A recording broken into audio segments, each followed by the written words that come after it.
କରୁଛୁ ମତେ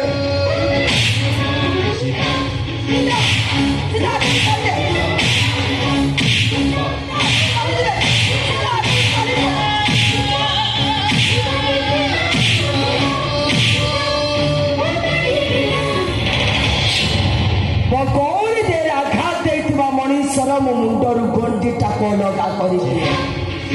କିନ୍ତୁ ଆଜି ତତେ ମୁଁ ଏଇଥିପାଇଁ ଛାଡ଼ି ଦଉଛି ଯେ ମୁଁ ତତେ ମୋ ନିଜ ଜୀବନଠୁ ବି ଅଧିକ ଭଲ ପାଉଥିଲି କିନ୍ତୁ ୟାପରେ ଯଦି କେବେ ବି ମୋ ସାମ୍ନାକୁ ଆସୁ ତାହେଲେ ସେଦିନ ଏ ସୀତାର ତୁ ଘୃଣାର ରୂପ ଦେଖିବୁ ଆଉ ଏଉଠୁ ସିଧା ତୁ ତୋ ବାପା ପାଖକୁ ଯିବୁ ତୋ ବାପା ମେଘା ମୈତ୍ରୀକୁ କହିଦେବୁ